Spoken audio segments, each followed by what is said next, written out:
नमस्कार, आप देख रहे हैं डीडी न्यूज़। मैं हूं आंचल गुलाटी गुंबर। आगे बढ़ने से पहले एक नज़र सुर्खियों की तरफ।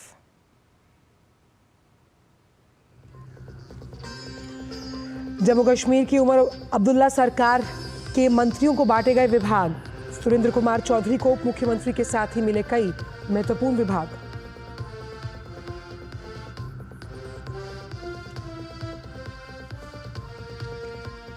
राष्ट्रपति द्रौपदी मुर्मू मलावी के दौरे पर आज शीर्ष नेतृत्व के साथ करेंगी मुलाकात। प्रमुख व्यापार और उद्योग जगत के नेताओं और भारतीय समुदाय से भी करनी है बातचीत।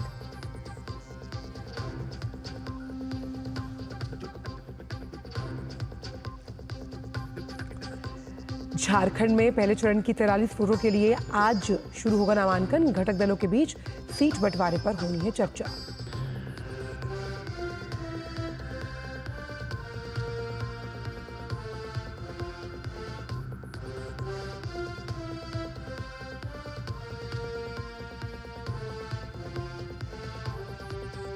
शपथ ग्रहण के बाद हरियाणा कैबिनेट की पहली बैठक आज। पोर्टफोलियो का भी हो सकता है बंटवारा।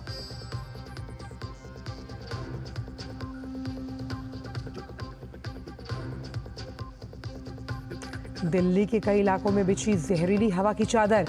वायु गुणवत्ता सूचकांक गिरकर पहुंचा बहुत खराब श्रेणी में। 339 के स्तर को किया पार।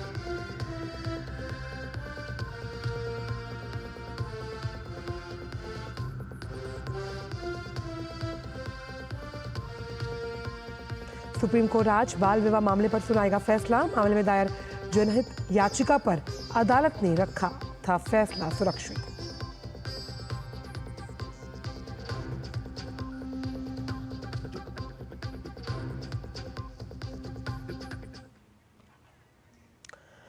और इस वक्त की बड़ी खबर आ रही है जम्मू कश्मीर से, जहां की उमर अब्दुल्ला सरकार के मंत्रियों को विभाग बांट दिए गए हैं।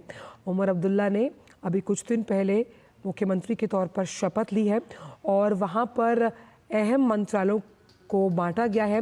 मंत्रियों को सुरेंद्र कुमार चौधरी को उद्योग और वाणिज्य मंत्रालय दिया गया है। सकीना मसूद को स्वास्थ्य और चिकित्सा, शिक्षा और सामाजिक कल्याण मंत्रालय सौंपा गया है।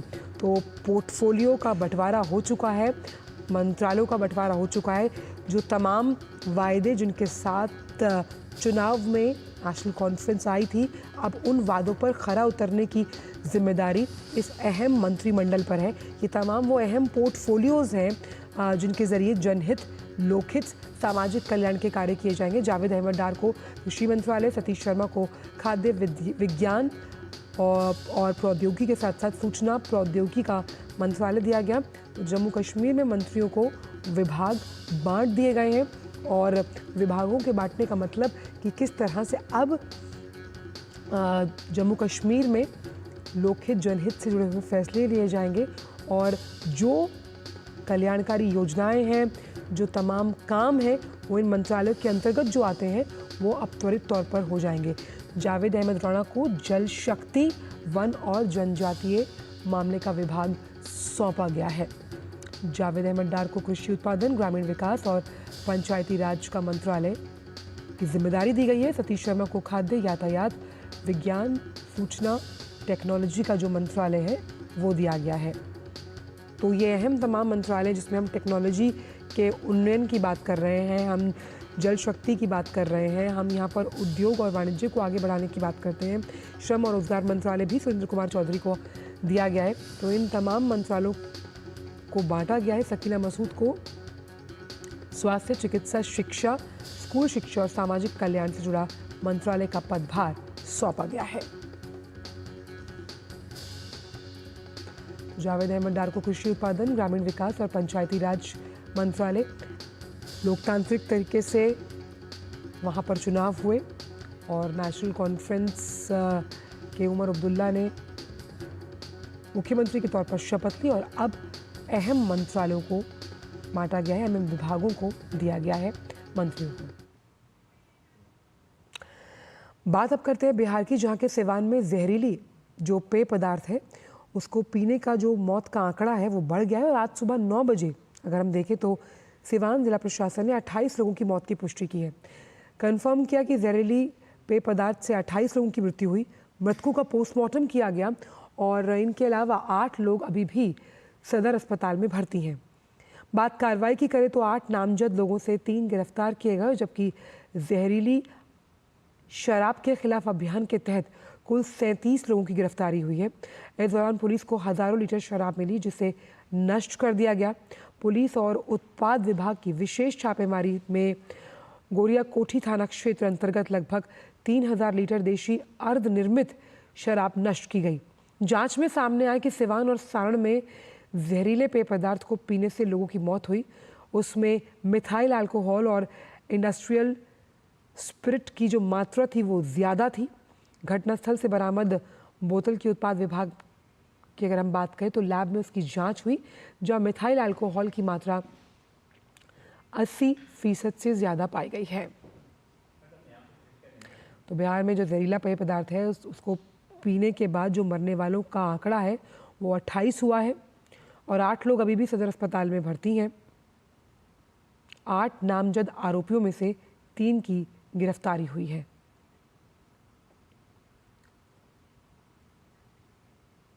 पुलिस ने हजारों लीटर शराब को नष्ट किया और ये खबर हमने देखा था कि कल सुबह आई थी, जब वहाँ जो एक स्थानीय हाट लगता है वहाँ जहरीले इस पदार्थ को पीने की वजह से कई लोगों को अपनी जान से हाथ धोना पड़ा, जिसमें एक महिला भी शामिल थी।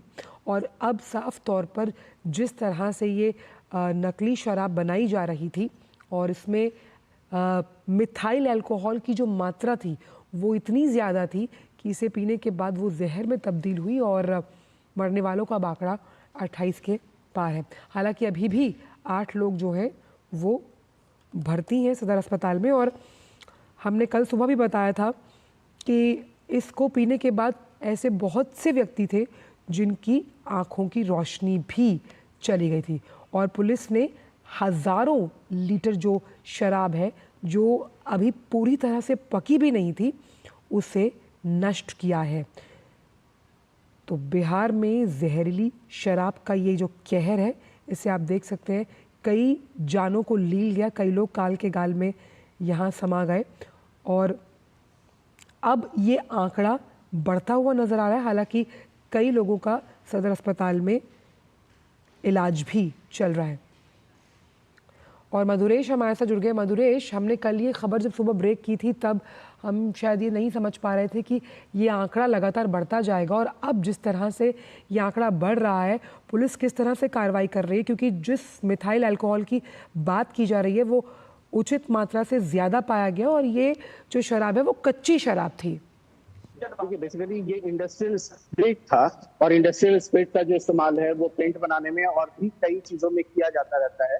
और जो अभी जांच में सामने आया है वो 80% मिथाइल अल्कोहल जो था वो इस्तेमाल किया गया था इस जहरीले पेय पदार्थ में और ये लगभग 300 लोगों तक पहुंचाया गया था। और ये जो घटना जो शुरू हुई, ये जो पूरी वारदात शुरू हुई, ये इतवार की शाम या सोमवार से आप कह सकते हैं, सोमवार से लेकर के मंगलवार तक लोगों ने इस जहरीले पेय को कंज्यूम किया।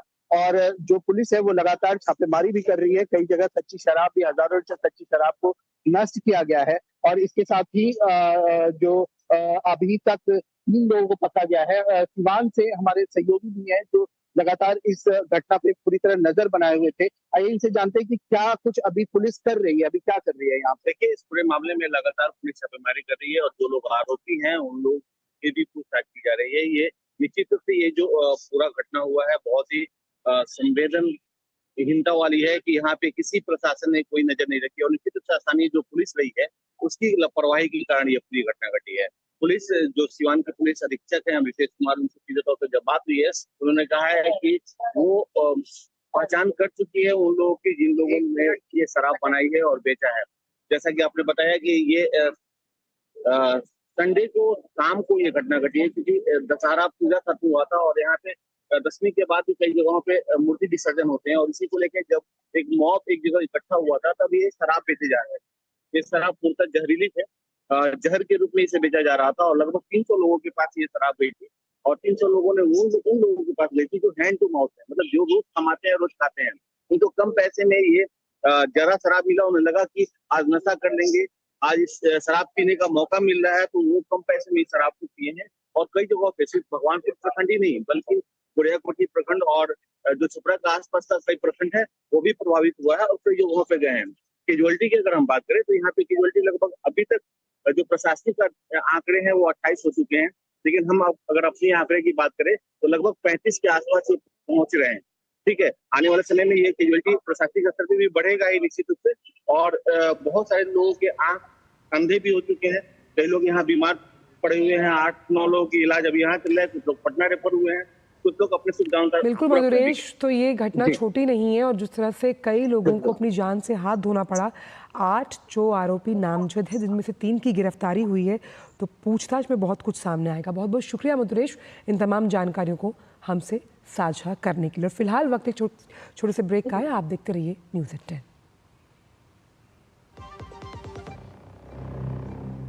बेटियां घर की रौनक हैं,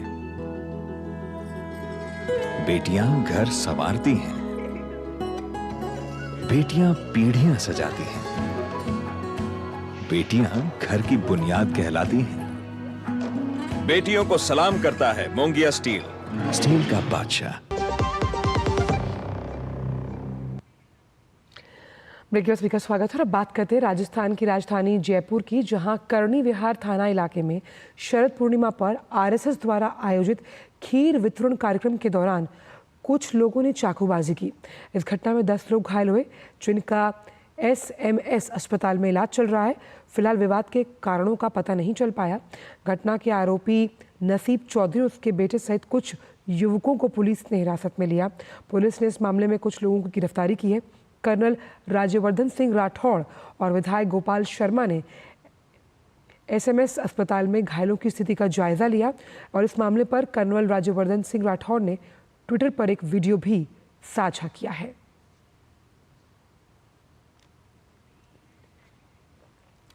तो जयपुर में आरएसएस का जो कार्यक्रम चल रहा था खीर बांटने का, शरद पूर्णिमा के अवसर पर वहां असामाजिक तत्वों का हमला हुआ, जहां चाकूबाजी हुई और 10 लोग घायल हो गए। स्वयं सेवकों पर चाकूबाजी की गई, जहां 10 लोग घायल बताए जा रहे हैं। हालांकि मामले के कारणों का भी पता नहीं चल पाया, लेकिन पुलिस ने जो संदिग्ध हैं, जो शक के घेरे में थे, उन्हें हिरासत में लिया है। घायलों को एसएमएस का जो ट्रॉमा सेंटर है वहाँ इलाज के लिए भर्ती करवाया गया है। वहीं जो मंत्री राज्यवर्धन सिंह राठौड़ हैं और विधायक गोपाल शर्मा हैं, उन्होंने घायलों की स्थिति का जायजा लिया और इससे जुड़ा एक वीडियो भी साझा किया गया है। करनी विहार इलाका है ये, जहां पर संघ के स्वयं सेवकों पर हमला हुआ। यहां पर शरद पूर्णिमा के अवसर पर खीर वितरण का कार्यक्रम चल रहा था, जहां स्वयं सेवकों पर चाकूबाजी हुई है और संदिग्धों को शक के आधार पर हिरासत में भी लिया गया है।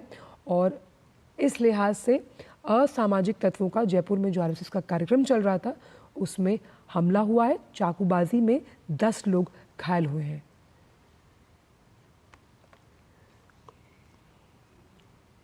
तो ये घटना का वीडियो भी आप देख सकते हैं।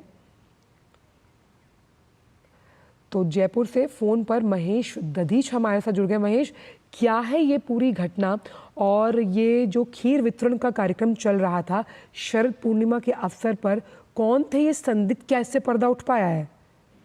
देखिए, करणी विहार थाना इलाके का ये मामला है जयपुर में, और गुरुवार देर रात जो है 10 बजे ये जागरण का प्रोग्राम चल रहा था यहाँ पर, और यहाँ प्रसाद की जो खीर होती है वो बांटी जा रही थी। और उसके दौरान में जब कुछ लोग यहाँ पर पड़ोस में रहने वाले लोग थे, उन्होंने जो इस कार्यक्रम को लेकर के अपनी आपत्ति की, तो उसके बाद में दोनों पक्षों में जो है कहासुनी हो गई। और उसके बाद में जो व्यक्ति यहाँ आपत्ति जताने के लिए पहुंचे थे, उन्होंने अपने साथियों को भी बुला लिया। और उसके बाद में जब ये मामला विवाद में पहुंचा और विवाद झगड़े पर तब्दील हो गया, उसके बाद में उन्होंने चाकू से हमला कर दिया। इस घटना में 10 लोग जो है वो घायल हो गए। 6 लोगों को एसएमएस हॉस्पिटल में भर्ती कराया गया है, 3 को सर्जरी करानी पड़ी है और अभी एसएमएस अस्पताल में उनका उपचार चल रहा है। पुलिस अधिकारी और जनप्रतिनिधि इस घटना के तुरंत बाद में जो है मौके पर पहुंचे और वहां जाकर के उन्होंने लोगों से बातचीत की, क्योंकि वहां पर जिस तरीके से रात की घटना थी और उसके साथ ही साथ में गुस्साए लोगों ने जयपुर अजमेर जो मार्ग है उसको, हाईवे को जाम कर दिया। और उसके बाद में जब ये मामला पूरा बिगड़ने लगा तो वहां पर जनप्रतिनिधियों ने काफी समझाइश की। 2 लोगों को जो है इस घटना में गिरफ्तार किया है पुलिस की तरफ से, और कोशिश की जा रही है कि इस घटना में जो और भी शामिल लोग हैं उनको यहाँ पर जो है पुलिस की तरफ से गिरफ्तार किया जाए। अभी फिलहाल पुलिस कमिश्नर ने इस मामले में विशेष बैठक जो है वो बुलाई है और कोशिश की जा रही है कि जो भी इस मामले में संदिग्ध थे, जो इस घटना में लिप्त रहे हैं, उनके खिलाफ में यहाँ पर कठोर कार्रवाई जो है वो अमल में लाई जा सके। जहां तक हमलावरों की बात करें तो उन्होंने चाकू से लोगों के पेट और छाती पर वार किए, जिसके कारण काफी जो जख्म हैं वो लोगों को यहाँ पर रहे हैं और इस कारण से उन्हें घायल अवस्था में जो है तुरंत अस्पताल में ले जाया गया। फिलहाल उनका एसएमएस अस्पताल में उपचार किया जा रहा है। डॉक्टर से भी बात हुई है।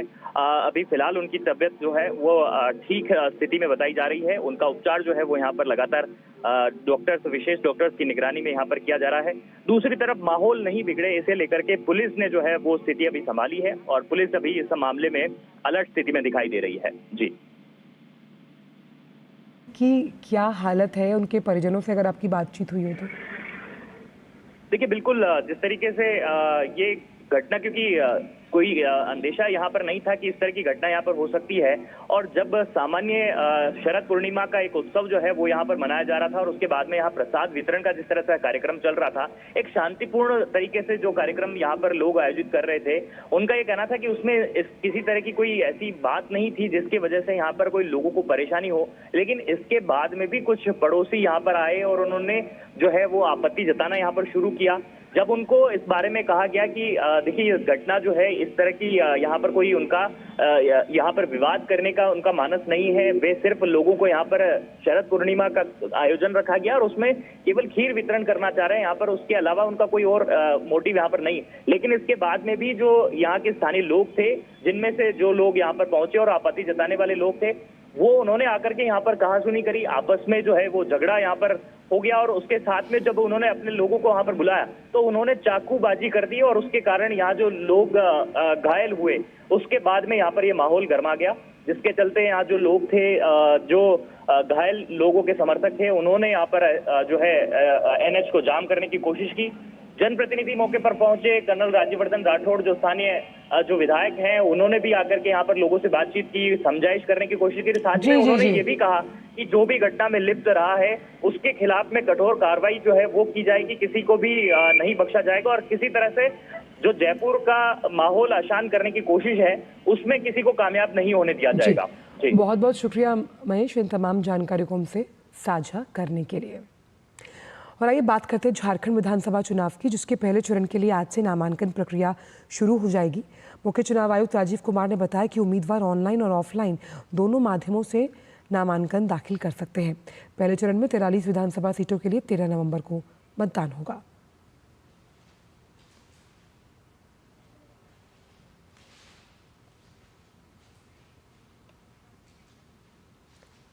झारखंड में पहले चरण में राजधानी रांची, कोल्हान, पलामू और छोटा नागपुर प्रमंडल की ज्यादातर सीटों पर 13 नवंबर को मतदान होना है। देखिए उससे जुड़ी एक खास रिपोर्ट। जहां देश में दीपों का त्योहार दीपावली करीब ही है, ऐसे में झारखंड भी लोकतंत्र के महापर्व को मनाने के लिए तैयार है। झारखंड में पहले चरण के चुनाव के लिए 13 नवंबर को मतदान होना है। पहले चरण में 43 सीटों पर वोट डाले जाएंगे, जिसके लिए 18 अक्टूबर को अधिसूचना जारी होगी। इसके साथ ही प्रदेश में लोकतंत्र के महापर्व का शंखनाद हो जाएगा। पहले चरण के लिए उम्मीदवार 25 अक्टूबर तक नामांकन दाखिल कर सकेंगे, जबकि 30 अक्टूबर को नाम वापस लेने की अंतिम तारीख है। खास बात यह है कि इस बार सुविधा ऐप के जरिए प्रत्याशी नामांकन प्रक्रिया से संबंधित सभी आवेदन भर सकेंगे। वोटर हेल्पलाइन ऐप में सभी वोटर्स अपनी सारी डिटेल्स देख सकते हैं। Lightened voters will inform us on cVIGIL about any malpractice which they notice in their area and we'll reach there in 90 minutes to handle it. इस बीच राज्य में विधानसभा चुनाव को लेकर प्रशासनिक तैयारियों को अंतिम रूप दिया जा रहा है। राज्य के मुख्य निर्वाचन पदाधिकारी के रवि कुमार ने जिला निर्वाचन पदाधिकारियों और राजनीतिक दलों के साथ बैठक कर निष्पक्ष चुनाव पर जोर दिया। राज्य में आचार संहिता का भी सख्ती से अनुपालन कराया जा रहा है और सार्वजनिक स्थलों पर लगे पोस्टर्स और बैनर्स हटाए जा रहे हैं। इस वक्त विज्ञान भवन में संबोधन दे रहे हैं, आइए सीधे चलते हैं। Ladies and gentlemen, post-poll violence in West Bengal does not define the scene in the country. It is in isolation. But whenever someone calls me former Governor of State of West Bengal, I am reminded of the great contribution by National Human Rights Commission. And law of the ruler rather than rule of law defined the situation. It emanated from a report rendered by former member of National Human Rights Commission, Sri Rajiv Jain. A thorough report that addressed all issues and also indicated the way ahead. Friends, I am happy to be here to mark the 31st Foundation Day of the National Human Rights Commission of India. Today we are not only commemorating an institution, but the fundamental values that are integral to this institution, integral to the Constitution of India, and more importantly, integral to our society and culture. This year, the World Human Rights Day theme is equality, reducing inequalities, and advancing human rights. Equality has to be understood as it is beyond definition as such. However, indisputably, at the core of equality is that all human beings are born free and equal in dignity and in rights. Religion, race, color, sex, status, or other facets are merely superficial. Discrimination in any form is challenging to core aspects of human rights. Human rights are best secured and nurtured with public response. There can be no greater custodian of human rights than the public at large. We need to stand firm when such violations occur. To respect others' human rights is to respect one's own human rights. To respect others' human rights is a divine duty. These rights are inviolable. Preamble of our Constitution, seeking justice, liberty, equality to all citizens, is a sense of human rights. They need to have fraternal feelings with respect, and for persons who have a different point of view, the other point of view, different perceptions and views. Human rights, friends, can be defined broadly in two ways. First is a narrow one, legal way of defining human rights. Drop of a hat, we jump to it. Make a very small isolated instance as systemic. That's a legal way. The notion grants certain rights to individuals by their inherent being. No law is needed. We are born with human rights. We are born with basic rights. They are inalienable to humanity, inalienable to the individual. And therefore, according to me, in all humility, we must see human rights from this prism. That is our way. That is Indian way. That is the way we have lived through over 5,000 years. No country in the world can lay such a claim. तो राष्ट्रीय मानवाधिकार के 31 साल पूरे हो चुके हैं। इसी विषय पर संबोधन दे रहे थे उपराष्ट्रपति जगदीप धनखड़ विज्ञान भवन में, जहां पर उन्होंने इक्वालिटी की बात की और उन्होंने कहा कि सोसाइटी में इक्वालिटी को कायम करने के लिए नेशनल ह्यूमन राइट्स कमीशन ने बेहतरीन काम किया है। फिलहाल वक्त छोटे से ब्रेक का है, आप देखते रहिए टीडी न्यूज़। बेटियां घर की रौनक हैं। बेटियां घर संवारती हैं। बेटियां पीढ़ियां सजाती हैं। बेटियां घर की बुनियाद कहलाती हैं। बेटियों को सलाम करता है मोंगिया स्टील का बादशाह। ब्रेक के बाद सभी का स्वागत। और हम बात कर रहे थे झारखंड में विधानसभा चुनाव से जुड़ी हुई, जहां पर सत्तारूढ़ गठबंधन के घटक दलों के बीच सीट के बंटवारे पर सहमति बनती नजर आ रही है। जानकारी के मुताबिक झारखंड मुक्ति मोर्चा के हिस्से में सबसे ज्यादा 43 सीटें, कांग्रेस को 29, आरजेडी को 5 और भाकपा माले को 4 सीटें मिलने का अनुमान है। आज मुख्यमंत्री हेमंत सोरेन के सरकारी आवास पर महत्वपूर्ण बैठक होनी है, जिसमें आरजेडी के तेजस्वी यादव और भाकपा माले के राष्ट्रीय महासचिव दीपांकर भट्टाचार्य हिस्सा लेंगे। बैठक में सीट बंटवारे पर अंतिम मोहर लगने की उम्मीद है।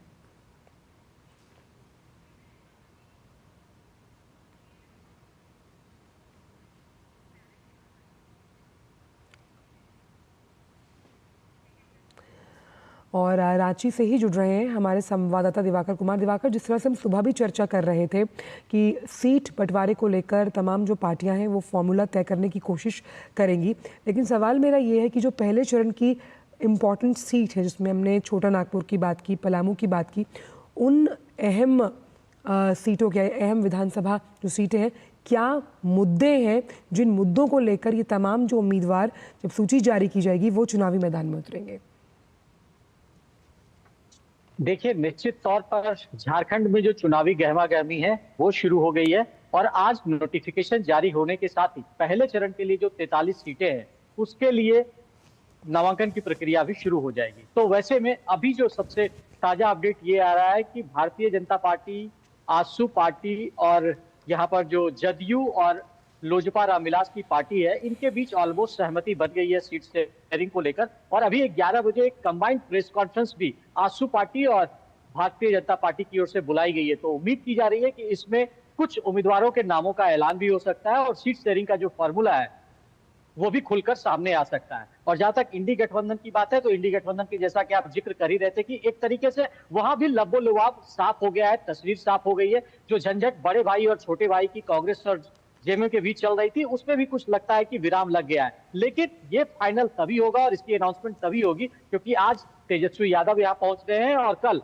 राहुल गांधी के भी पहुंचने की संभावना है। तो उसके बाद उम्मीद की जा रही है कि इंडी गठबंधन अपनी तरफ से चीजों को साफ करेगा। लेकिन इस बीच जहां तक महत्वपूर्ण चुनावी मुद्दे की बात हम करते हैं, तो 2-3 मुद्दे तो जो साफ तौर पर निकलकर पिछले कुछ दिनों में छनकर आए हैं, उसमें वो भी आज के डेट में प्रबल मुद्दे हैं। जैसे कि एक कि संथाल में जो सबसे बड़ा है कि किस तरीके से वहां पर धर्म परिवर्तन हुआ है, लोगों का जो घुसपैठिए है, बांग्लादेशी घुसपैठिए, वो किस तरीके से पूरे संथाल में भरे हैं। तो ये एक तमाम मुद्दे हैं जो आने वाले दिनों में देखने को मिलेंगे। साथ ही साथ जो भारतीय जनता पार्टी की ओर से और आजसू की ओर से लगातार आरोप लगाया जा रहा है कि पिछले 5 वर्षों में जो इंडी गठबंधन की सरकार है उसने अपने एक भी चुनावी वादे पूरे नहीं किए हैं। तो एक तरीके से पूरे चुनावी वादे और उनके जो पिछले मैनिफेस्टो थे जेएमएम और कांग्रेस के, उसको लेकर जनता के बीच आजसू पार्टी और भारतीय जनता पार्टी जाने की कोशिश में है। उसके अलावा कई प्रॉमिसेस, एक जो हम कह सकते हैं कि पंचप्रण की घोषणा पहले ही, अभी जब अनाउंसमेंट नहीं हुआ था इलेक्शन का, उसके पहले ही भारतीय जनता पार्टी ने अपने पंचप्रण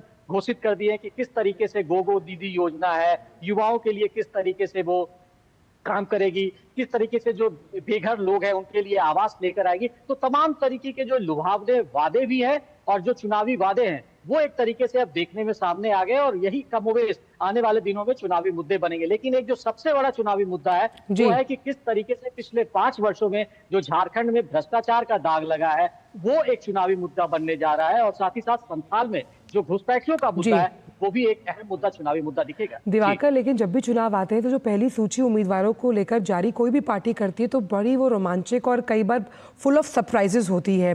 तो इस बार क्या लगता है किन का टिकट कटेगा और किन में टिकट बांटा जाएगा?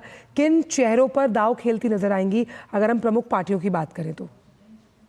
देखिए, निश्चित तौर पर वो तो एकदम होगा और थोड़ी देर में ये तस्वीर धीरे धीरे साफ होनी शुरू हो जाएगी।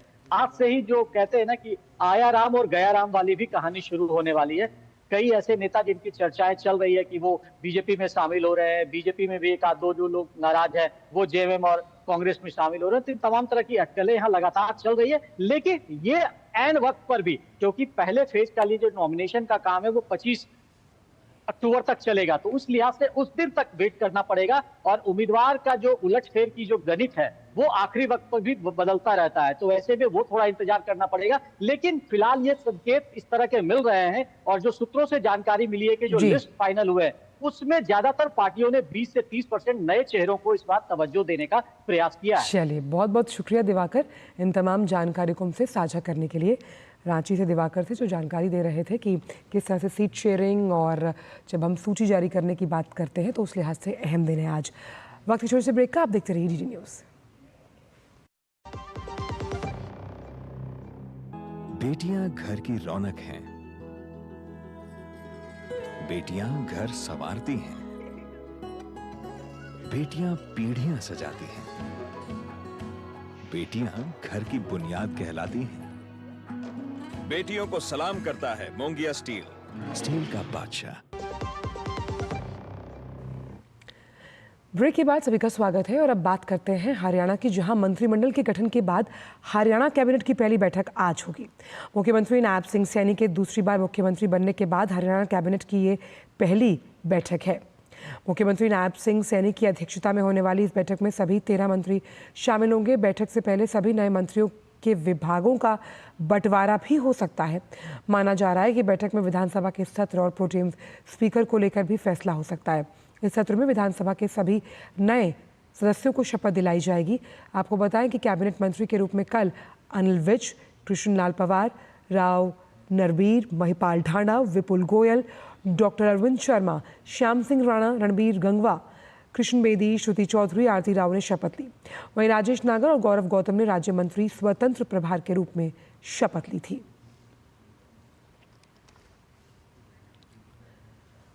हरियाणा कांग्रेस के विधायक दल की बैठक आज चंडीगढ़ स्थित पार्टी मुख्यालय में होनी है। इस बैठक में अशोक गहलोत, प्रताप सिंह बाजवा समेत सभी विधायक मौजूद रहेंगे। बैठक में विधायक दल का नेता चुनने के साथ ही पार्टी की आगामी रणनीति भी तैयार की जाएगी। इससे पहले पूर्व सीएम भूपेंद्र सिंह हुड्डा विधायक दल के नेता थे, लेकिन अब हार के बाद उनको बदलने को लेकर दूसरा गुट दबाव बना रहा है।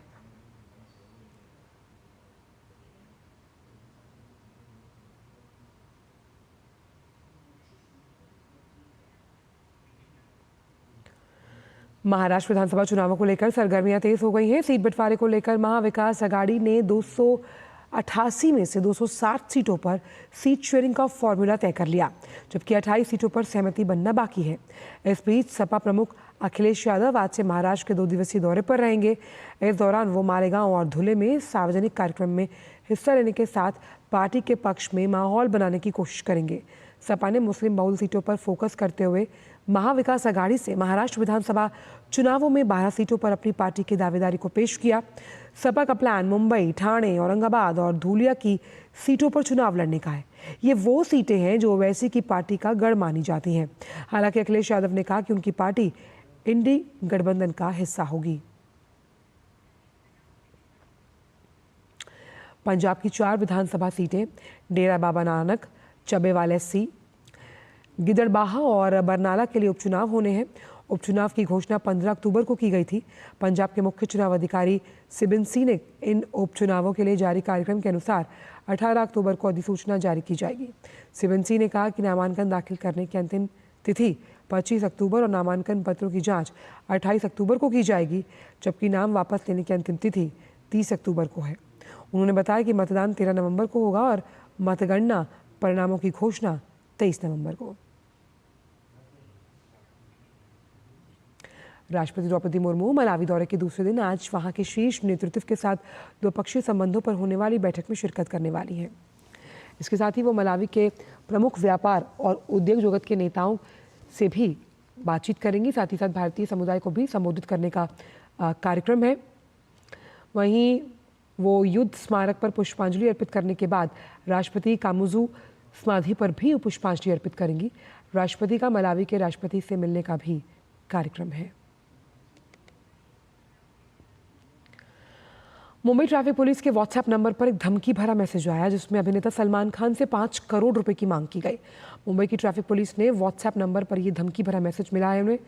इसमें एक्टर सलमान खान से लॉरेंस बिश्नोई के साथ लंबे समय से चली आ रही दुश्मनी को खत्म करने के लिए 5 करोड़ रुपए की मांग की गई।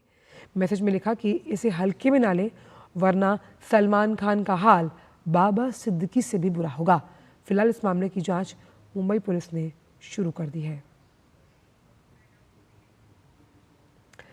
खबर बहराइच से, जहां जुमे की नमाज के चलते सुरक्षा बढ़ाई गई है। बड़ी संख्या में पुलिस फोर्स की तैनाती की गई। रामगोपाल की हत्या के आरोपी का इलाज जिस अस्पताल में जारी है, उसके बाहर भी रैपिड एक्शन फोर्स को तैनात किया गया है। उत्तर प्रदेश के बहराइच हिंसा के 5 गुनहगारों को पुलिस ने गिरफ्तार कर लिया। गिरफ्तारी से पहले पुलिस की आरोपियों की मुठभेड़ हुई, जिसमें 2 के पैर में गोली लगी। ये आरोपी नेपाल भागने की फिराक में थे। घायल सरफराज और तालीम नामक युवक गोपाल मिश्रा की हत्या के मुख्य आरोपियों में से हैं। पुलिस का कहना है कि उसने राम गोपाल मिश्रा की हत्या के आरोप में मुख्य आरोपी अब्दुल हमीद, उसके बेटे मोहम्मद सरफराज, मोहम्मद फ़हीम, मोहम्मद तालीम और मोहम्मद अफसल को गिरफ्तार किया। इस एनकाउंटर के बाद अब सियासी मुठभेड़ हो रही है। विपक्ष पुलिस की कार्रवाई पर उंगली उठा रहा है। वहीं आज जुमे की नमाज के मद्देनजर इलाके में सुरक्षा व्यवस्था कड़ी कर दी गई। प्रधानमंत्री 20 अक्टूबर को अपने संसदीय क्षेत्र वाराणसी के दौरे पर आ रहे हैं। प्रधानमंत्री हमेशा की तरह इस बार काशी वासियों को दीपावली की ढेरों सौगात देंगे। जिन योजनाओं का शिलान्यास होना है उसमें एयरपोर्ट का विस्तारीकरण भी शामिल है। एयरपोर्ट के विस्तार पर लाल बहादुर शास्त्री एयरपोर्ट के निदेशक ने डीडी न्यूज़ से खास तौर पर बताया कि क्या क्या नया होने वाला है। कैबिनेट ने अप्रूवल दे दिया है इस एयरपोर्ट के विकास के लिए और ज़्यादा क्षमता बढ़ाने के लिए। इस पर बात करने के लिए हमारे साथ एयरपोर्ट के जो वाराणसी एयरपोर्ट है, लाल बहादुर शास्त्री अंतर्राष्ट्रीय हवाई अड्डा, उसके निदेशक पुनीत गुप्ता जी हैं। पुनीत जी, प्रधानमंत्री जी जो शिलान्यास करने वाले हैं उसमें क्या क्या एयरपोर्ट की सुविधाएं हैं, बिल्डिंग हैं, और इससे क्या लाभ होगा वाराणसी एयरपोर्ट को खास तौर से? अभी हमारा एयरपोर्ट करीब 3 से 5 मिलियन की कैटेगरी में ऑपरेट करता है। इस विस्तारीकरण के बाद ये एयरपोर्ट की क्षमता करीब 10 मिलियन पैसेंजर्स पर ईयर की हो जाएगी। उसमें हमारे करंट अभी हम 10 हवाई जहाज़ों को खड़ी करने की व्यवस्था हमारे पास में है। इसके बाद हमारे पास 27 जहाज़ों को खड़ी करने की व्यवस्था भी बनेगी। इस नई टर्मिनल बिल्डिंग में करीब 75,000 स्क्वायर मीटर का एक नई टर्मिनल बिल्डिंग बनेगी, जिसमें बहुत ही अत्याधुनिक सुविधाएं, जिसमें सिक्योरिटी से रिलेटेड है, पैसेंजर फैसिलिटेशन से रिलेटेड है, सारी बेहतरीन सुविधाएं लगाई जाएंगी। और साथ में वाराणसी सिटी का जो काशी विश्वनाथ मंदिर का जो लुक है वो भी इसमें दर्शाया जाएगा जो आने वाले। और साथ में सबसे जो महत्वपूर्ण काम है, इसके अंदर एक मल्टी लेवल कार पार्क भी बनाया जाएगा, जिससे यहाँ पे आने वाले जो कार पार्किंग की जो समस्या है उससे भी निजात मिल सकेगी। तो हम विश्व की सभी जो बेस्ट अच्छी व्यवस्थाएं हैं उनको हम इस एयरपोर्ट में समावेश करेंगे और इस जगह के लोगों के लिए लाभान्वित करेंगे। विकास का कार्य होगा विरासत के साथ, क्योंकि यात्रियों के लिए सुविधाएं, जहाज खड़े करने की जो जगह है, क्षमता बढ़ेगी और यात्रियों की संख्या में बढ़ोतरी होगी लगभग दुगना के। Camera person doctor Ajay Verma के साथ doctor Harikesh Bahadur Singh Gautam, DD news, Varanasi. वहीं एयरपोर्ट के विस्तार के लिए अहलुवालिया कंस्ट्रक्शंस इंडिया लिमिटेड को काम करना और उसके कर्मचारी और अधिकारी शिलान्यास को लेकर बहुत उत्साहित हैं। वाराणसी संसदीय क्षेत्र है प्रधानमंत्री जी का, उनका ड्रीम प्रोजेक्ट है ये, एक तरह से कह सकते हैं। तो आप लोग कितना तैयार हैं इसके लिए? हम लोग इसके लिए पूरी तरह से तैयार हैं। हमारी पूरी टीम तैयार है। जो टाइम दिया है हम लोगों को 36 मंथ, हम उसके पहले ये कंप्लीट करना चाहते हैं। अहलुवालिया कंस्ट्रक्शन कंपनी तैयार है कि प्रधानमंत्री 20 अक्टूबर को शिलान्यास करें और ये लोग लग जाएं पूरी ताकत के साथ, पूरी मेहनत के साथ, कि जो 36 महीने का समय इसके लिए दिया गया है इस कार्य को करने के लिए, उससे पहले ही इस कार्य को करके ये एयरपोर्ट को हैंड ओवर कर दें। Camera person doctor Ajay Verma के साथ doctor Harikesh Bahadur Singh Gautam, DD news, airport campus, Varanasi. फिलहाल वक्त छोटे से ब्रेक का है।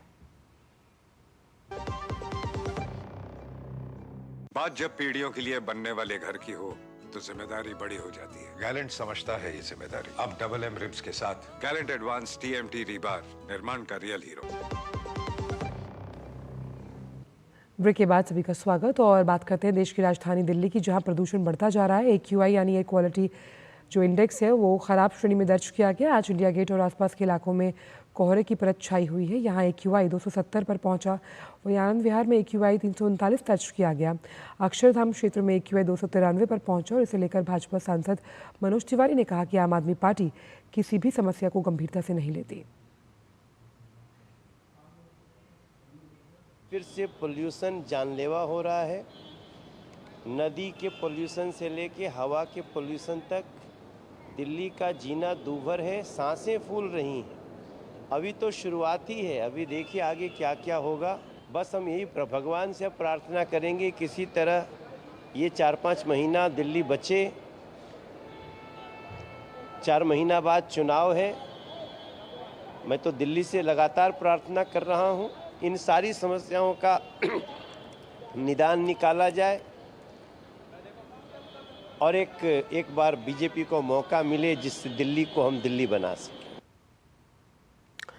और दिल्ली से ही जुड़ रहे हैं हमारे संवाददाता चंद्रशेखर, जैसे ही मौसम करवट लेता है दिल्ली में प्रदूषण का स्तर बढ़ता हुआ और तमाम जो वादे किए जाते हैं प्रदूषण से निपटने के लिए वो धराशायी होते हुए।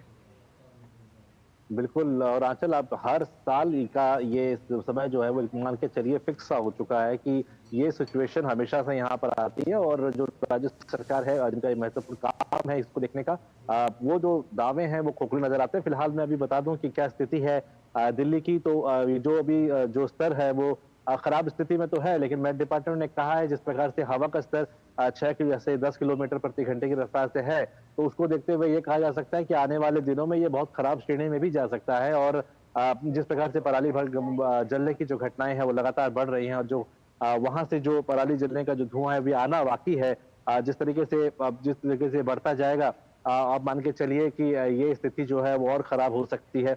और इसको लेकर भी ग्रेड 1 पे हम इस वक्त चल रहे हैं, जिसमें जो छिड़काव की बात हो या फिर धूल को आने से रोकने की बात हो या फिर जो कंस्ट्रक्शन को रोकने की बात हो, जनरेटर बंद करने की बात हो। अभी हम ग्रेड 1 पे चल रहे हैं, लेकिन ये जैसे जैसे स्थिति खराब होगी तो ये ग्रेड 2, 3 और 4 तक भी जा सकता है।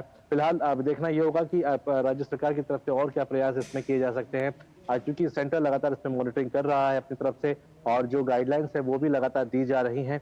अब स्थिति लेकिन ये लगातार खराब हो रही है और जो दिल्ली वाले हैं उनको सांस लेने में बहुत दिक्कतों का सामना करना पड़ रहा है, स्पेशली जो जिनको रेस्पिरेटरी कंडीशन है यानी कि जो बूढ़े लोग हैं या जिनको साइनस की समस्या है या जो छोटे बच्चे हैं, बुजुर्ग लोग हैं, उनको ये समस्या का सबसे ज्यादा सामना करना पड़ रहा है, चाहे वो खांसी हो, बुखार हो, जुकाम हो, ये तमाम चीजें लगातार बन रही है, सांस लेना दूभर होता चला जा रहा है।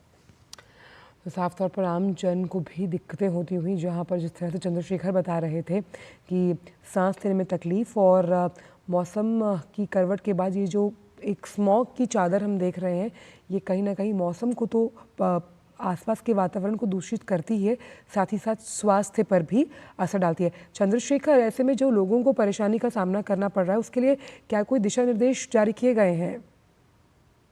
देखिए, दिशा निर्देश यही है कि जितना हो सके एक्सपोजर से बचा जाए, जो अगर आवश्यकता नहीं है तो घर में रहना ही सजेस्ट किया जाता है और कोशिश यही है कि जो बच्चे हैं या बुजुर्ग हैं जिनको साइनस की दिक्कत हो या सांस लेने में दिक्कत का सामना करना पड़ता है वो घर में रहें।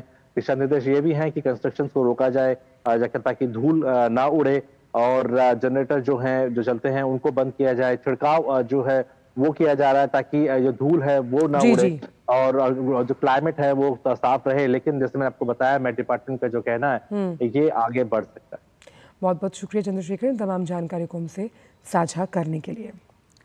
और फिलहाल समाचारों में इतना ही, लेकिन आप आगे देख सकते हैं हमारी विशेष प्रस्तुति जन जन के प्रधानमंत्री, जिसमें नरेंद्र मोदी के नेतृत्व के पहले 100 ऐतिहासिक दिनों पर आधारित ये कार्यक्रम है। दीजिए इजाजत, नमस्कार।